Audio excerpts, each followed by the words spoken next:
Hello दोस्तों, जैसा कि आप लोगों को पता है इंग्लैंड वर्सेस इंडिया का टेस्ट सीरीज चल रहा है जो कि कल से चल रहा है। कल डे वन का मैच हुआ और डे वन का मैच होते हुए इंडिया ने अभी तक 359 रन 3 विकेट पे बना लिया है। और यह इंग्लैंड के लिए, जब हम इंग्लैंड की दौरा होने वाला था और टीम का सिलेक्शन हुआ था तो बहुत कुछ ही बातें चल रही थी। हमने भी बोला था क्या टीम के सिलेक्शन में ठीक है, ऐसा नहीं कि नहीं है, लेकिन श्रेयस अय्यर को होना चाहिए। लेकिन यहाँ पे तो एक से एक धुरंधर हैं, एक से एक इंडियन टीम को अगर हम कैटेगरी वाइज अगर हम इसको देखें तो ए टीम, बी टीम, सी, क्या मुझे लग रहा है डी, ई तक चला जाएगा। अब कल की मैच की आप देखोगे तो आपको भी आश्चर्य लगेगा कि क्या इस तरीके से बैटिंग करना, वो भी इंग्लैंड के कंडीशन में जहाँ पे आपको पिच पता है कि हरी हरी घासें होती है।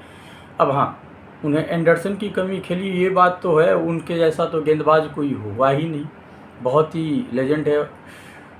अब मैं देखता हूँ कल की इंग्लैंड टॉस जीता और गेंदबाजी लिया, क्या यह डिसीजन सही था? मेरे हिसाब से नहीं सही रहा, क्योंकि अगर सही रहता तो कुछ विकेट लेते। आते ही इन लोगों का इंटेंशन था। अभी अब गेंदबाजी में भी देखोगे इंडिया के पास तो खतरनाक है।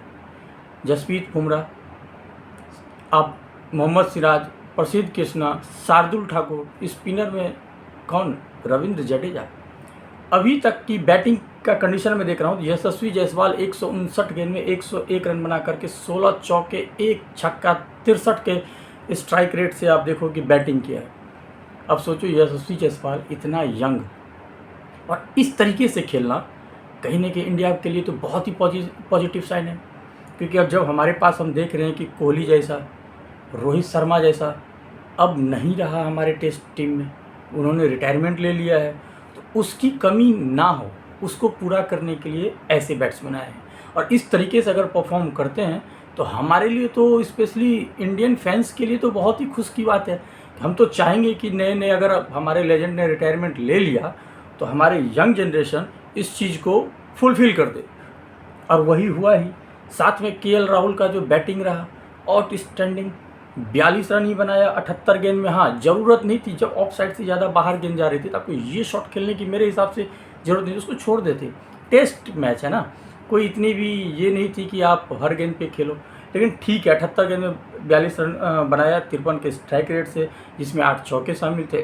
तो ओवरऑल मुझे अच्छा लगा साझेदारी के लिए, क्योंकि यशस्वी जायसवाल जिस हिसाब से खेल रहे थे तो एक बल्लेबाज को निश्चित है कि साझेदारी निभानी चाहिए, और वो केएल राहुल ने बहुत अच्छे से किया। लेकिन हाँ, केएल राहुल के आउट होते हुए साई सुदर्शन, जो कि मुझे सॉरी जो कि मुझे कहीं ना कहीं डिसअपॉइंट किया, क्योंकि साई सुदर्शन का जो गेंद था, लेग स्टंप से इतनी बाहर गेंद जा रही थी तो मुझे नहीं लग रहा था कोई ज़रूरत था उस गेंद को खेलने की। अगर तुम सही से वहाँ पे उसको छोड़ देते तो वो वाइड भी चली जाती। क्योंकि आपको याद होगा कौन सा मैच, वो याद करिए अश्विन का, अब कौन सा मैच था याद करिए, जो कि वो एक गेंद बचा लिया और एक रन भी रह गया, वाइड चली गई थी। अगर आप लोगों को याद हो तो कमेंट में बताइएगा वो कौन सी मैच थी जो हमारे लिए धड़कनें रुक गई थी। या मैं हिंट भी दे देता हूँ, विराट कोहली था सामने, दिनेश कार्तिक आउट होकर चला गया था, अश्विन आया था, लास्ट गेंद। अब आप लोग हिंट करिएगा। चलिए उस मैच को छोड़ते हैं, अभी इस मैच पे आते हैं। तो साई सुदर्शन वो चला गया। अब हमें लगा कि भाई मैच तो फंसा, क्योंकि साई सुदर्शन यहाँ से क्या इंग्लैंड कम बैक कर लेगा।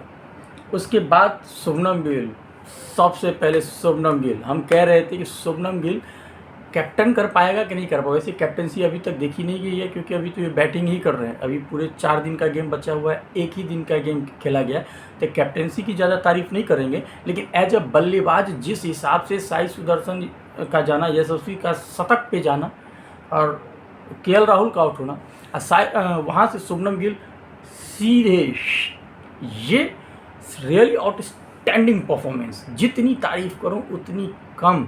और शुभमन गिल ने अभी तक आउट नहीं हुआ है, 175 रन गेंदों पे 127 रन बनाया है, 16 चौके 1 छक्के, 72 की स्ट्राइक रेट से।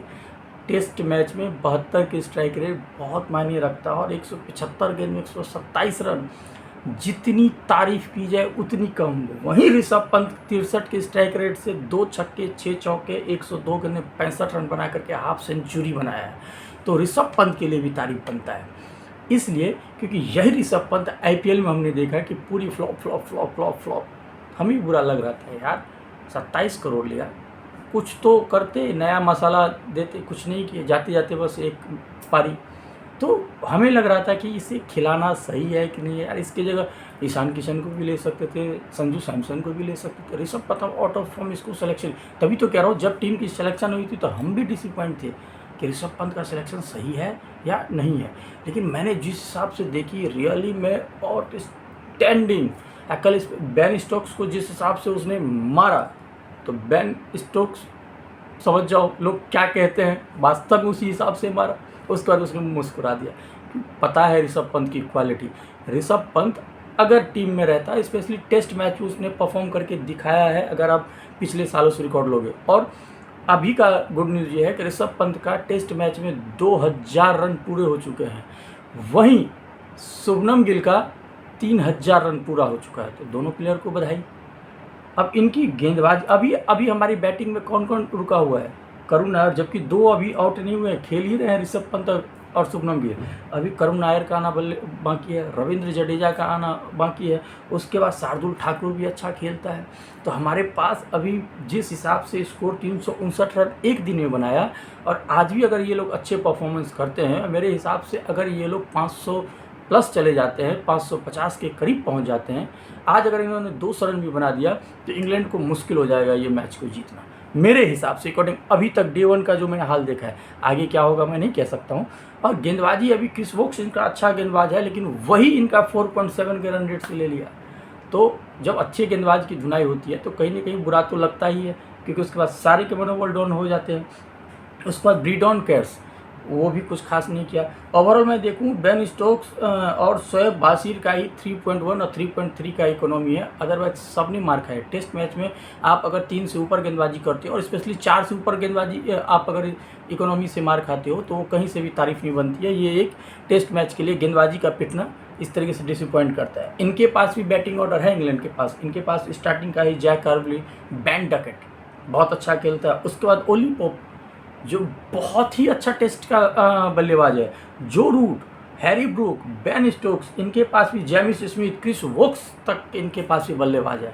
तो अभी हम ये नहीं कह सकते हैं कि हमारा पलड़ा मजबूत है जब तक हम इन लोगों के स्टार्टिंग के, आप समझ लो, जो रूट तक हम आउट नहीं करते हैं टॉप 4, तब तक आप मत समझिए, क्योंकि टेस्ट मैच ऐसा है कि कोई एक टिक गया तो कहानी ख़त्म हो जाती, ड्रॉ हो जाता है। तो अभी हम डे 1 पे ही रहते हैं। डे 1 हमारे पक्ष में है अभी तक में। डे 2 में जो भी होता फिर से हम कल आप लोगों को बताएंगे। तब तक के लिए गुड बाय, थैंक यू, अपना ख्याल रखिए।